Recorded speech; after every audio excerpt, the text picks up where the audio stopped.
All right, let's do this. Put the content out for the viewers. Okay, listen up, PlayStation fans. Graphics is dead. Okay, graphics is dead in video games now. You're like, huh? What? Stop playing. Listen to this. Listen to this. PlayStation 6 can't rely on cutting-edge graphics. Sony must change its ways of thinking. Sony must change its way of thinking. I wonder if Microsoft and that Activision Blizzard deal had something to do with it. Anyway, listen to this. I just saw this article. Figure I'll jump on it. Says here, increase the fonts here. What are we talking here? Alright, let's see here. What do we got? Says here, if the PS5 has taught us anything, if that we're all in the realm of diminishing returns when it comes to pursuing better and better graphics in video games. Indeed, for generations, console manufacturers like Sony have used graphical fidelity to sell systems, but abundantly clear improvements are becoming more and more difficult to identify, especially at glance. The jump from PS1 to PS2, for example, was mind-blowing at the time, and going from PS3 to PS4 was pretty eye-opening as well. But PS4 to PS5, well, it's fair to say that the shift hasn't been anywhere near as dramatic, and that's something Sony must keep in mind, stressed former PlayStation boss Shuhei Yoshida in a fascinating new interview with Japanese publication AV Watch, and translated by Automaton. The talkative ex-exec explained that the company has to change its ways of thinking. It says here, the game creator could clearly see that there was a lot left to be accomplished, and they had their own ideas about what they wanted from the next platform, says Yoshida, referencing early console generation.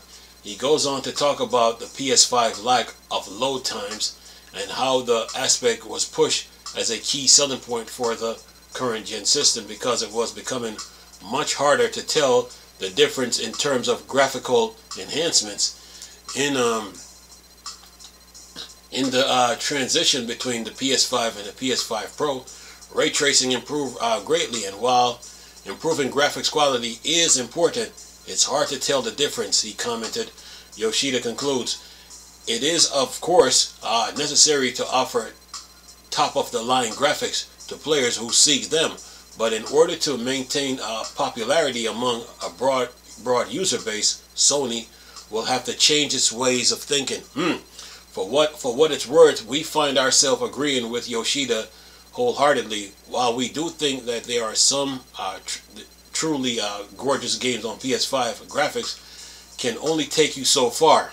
And that's where the innovation has to step in and give people a good reason to invest in new hardware.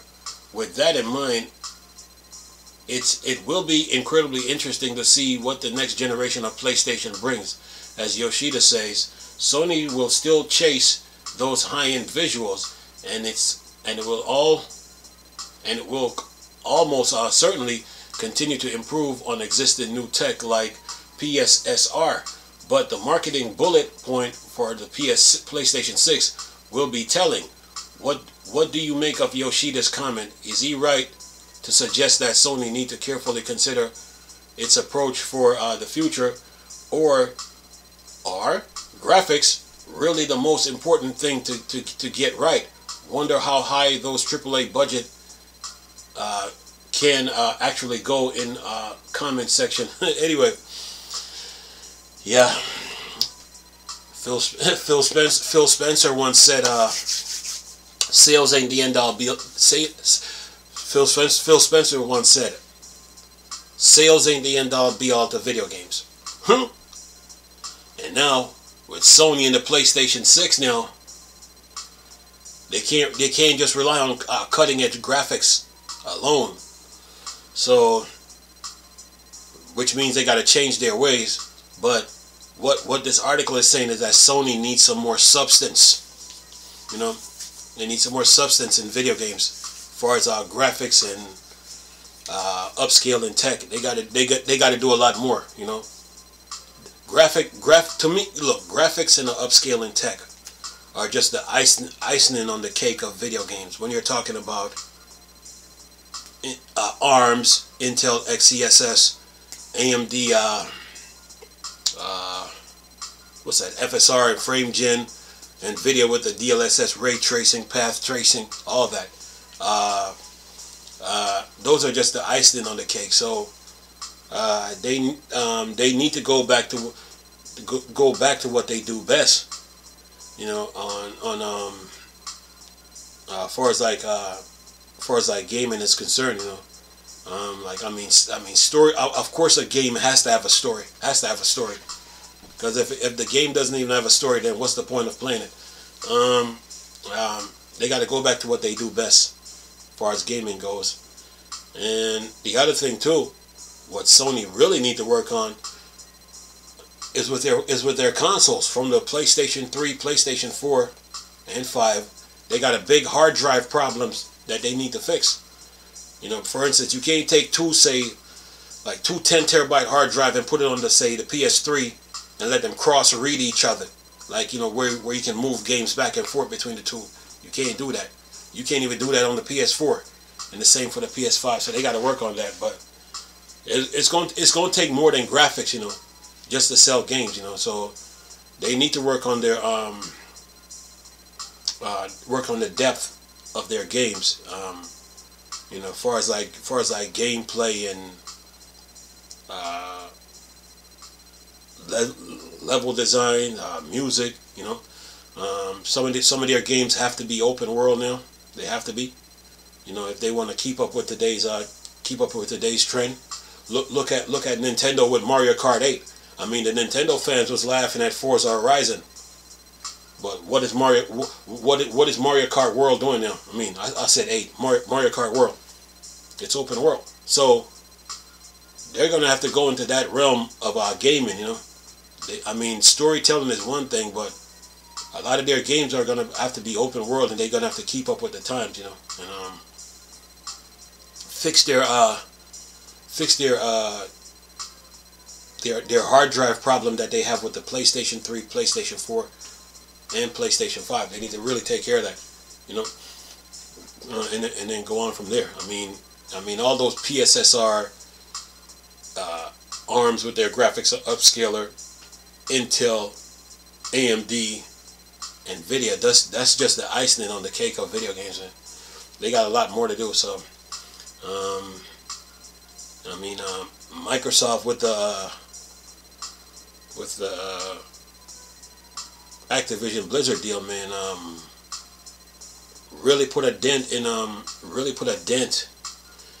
Sony's armor. You know, Sony thought they were invisible, but once Microsoft went after ZeniMax Bethesda with a $7 billion, they bought Mahjong for like 2.5, then come back and then buy ZeniMax Bethesda, and then here comes Game Pass. But they didn't stop there. You know, Sean Layden said he said something about Game Pass, and then I guess Microsoft caught wind of it. So once Activision Blizzard and Facebook came into the picture, and then Facebook passed on the deal, Microsoft jumped on it before the next company could get to it, and the rest was history. So yeah, they put a dent into Sony's armor. So Sony has some they have some groundwork to do as far as their console goes, and they need to work on like the depth of their video games and far as like player mechanics and of course storytelling and yeah, functionality, utilizations of video games, man. So yeah. Anyway, that's just my thoughts on the whole thing. Let me know your thoughts and opinion on this one. But anyway, I'm going to leave this video for y'all to enjoy though. Nice talking to you people again. Chris, still Star Wars and Star Trek fan. Bored Dark Side. Go. Peace.